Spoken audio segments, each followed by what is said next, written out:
Let me just start explaining that the concept of 20% means just to multiply by 20 over 100, which is just 0.2.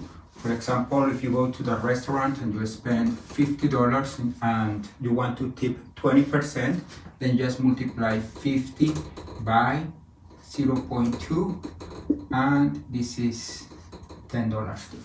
Usually, when you invest money, it grows, and we use percentage to indicate the growth. Let's suppose that you open an account, and you open it with $1,000, and the bank promised you that if you keep the $1,000, after 1 year, it gives you 6%. Notice that 6% means R equals 6 over 100, which is 0.06. Then after 1 year, you will have 1,000 plus the interest, which is just multiplying 1,000 times 0.06, and this is $60. Then you will have 1,060. Notice that you can compute the final outcome by saying that after 1 year you have 1,000 times, and here it will be the 1,000 plus the R. In this case it will be 1,000 times 1 plus 0.06, and this is 1,000 times 1.06. Then when you multiply it by 1 plus R, you will get the initial amount that you invested plus the interest. Let's suppose that you argue and you say that it would be more fair if after 6 months, let's say here is 6 months, you get paid 3% and then you increase your capital, and then for the other 6 months they pay you interest of the amount that you have after the 6 months.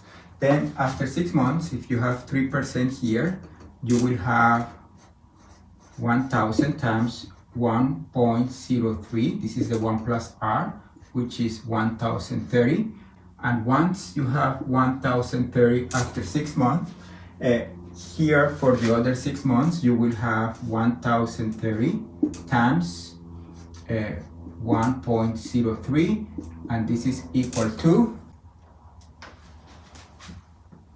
1,060.9, and you will get 90 cents more. An important observation is that this 1,030 is equal to 1,000 times 1.03, and we are multiplying by another 1.03, and this is the 1,060 and 90 cents that you get after computing this interest in this way. Notice that this is just 1,000 times 1.03 to the power of 2. Let's suppose that you ask the bank to be more fair with you. You say, okay, you are paying me 6% a year, but I want you to pay me 1.5% every 3 months. Here, after 3 months, I get paid 1.5%, and then my capital, the 1,000 will increase a little bit. Here, another 3 months, my capital will increase a little bit more, and here it will be another 3 months and another 3 months. Let's see what happened. Then each period of time, your interest is going to be 1.5. Notice that 1.5% means R equal to 0.06, the 6% divided by 4, which is 0.015. And since we are doing this process 4 times, by arguing in the same way, we will get 1,000 times 1.015, right? This is the 1 plus R, but we're doing this 4 times. Then we will get 1,061.36 approximately. You will get $1.36 cents more. You can say, I want to be paid every day. Then what would be the amount that you have if you do this process every day? Then just like doing the same argument, we will get 1,000, right? The interest is not going to be, the R is not going to be 6%, but it's going to be the 6%, which is 0.06 divided over 365.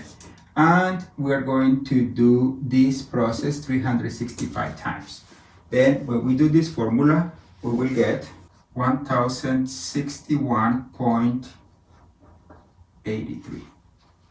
And it turns out that you can have like the ideal notion of having this done not every day, not every second, not every millisecond, but every instant. There is a way to do that, and it turns out that that way is somehow easier than this. And the amount that you will get is the following, is the 1,000. And here we have a special number, which is called the Euler number. And it's a number, it's just a number, it's like pi. Pi is 3.1415. This number is approximately 2.718282, and it keeps going. If you try to catch all the digits, you will never get them all, but it's just approximately equal to this number. And then here you will do 1,000 times 0.06. Then the formula becomes a lot easier than this, and it's just this formula. Let me see what would be the amount that you get if you ask the bank to do this process every instant. Then you will get 1061.83, maybe some fraction of a cent more than this. This was already very close. If you are approximating 2 cents, it will be the same, but this is the maximum amount that you will get if you keep asking the bank to be more fair with you. In general, we can generalize these two formulas like this. Let's suppose that you have a starting amount.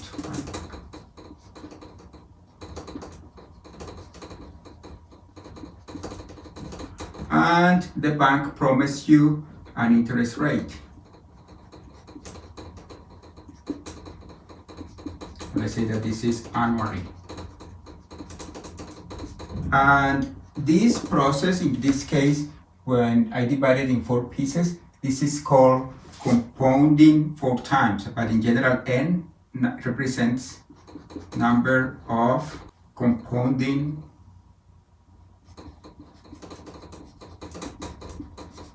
periods in 1 year. And let's suppose that we are not limited to just do it 1 year, but let's suppose that we want to do it t years. Then this is the number of years. Then the formula for the amount of money that you will have after t years will be this. Will be A equal to P times 1 plus R over N to the N times T. And this is the formula for compound interest. Now, if you want this compounding to be continuously compounding, that means that you are doing this process every instant, then your formula will be easier, and the amount of money that you will have after t years, it will be just the starting amount times e to the r times t. Let's do some examples.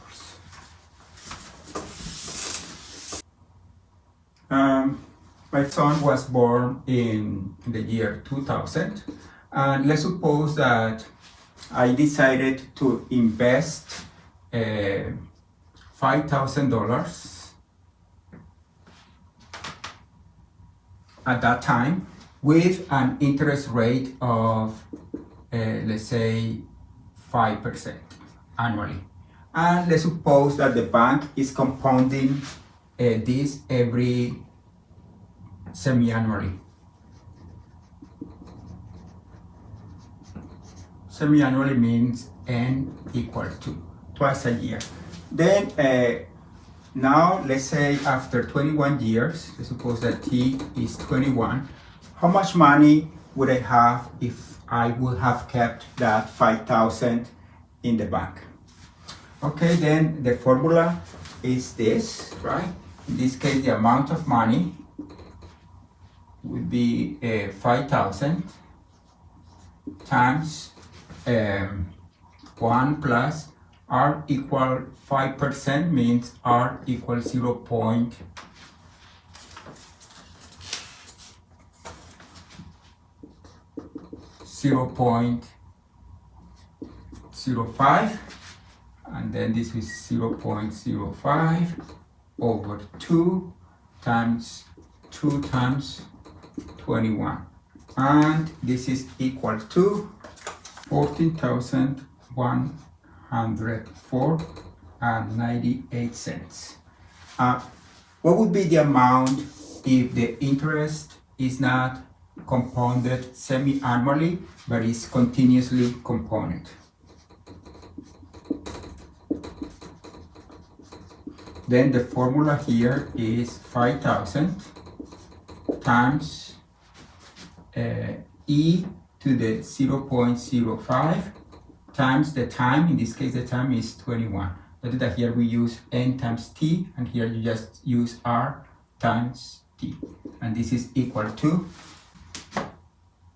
14,288.26.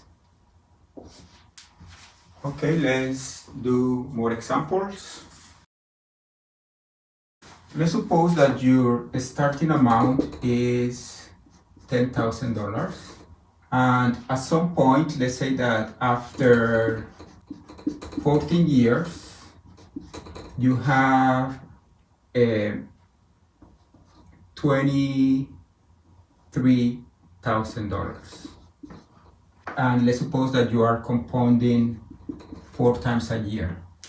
Then what is the interest rate?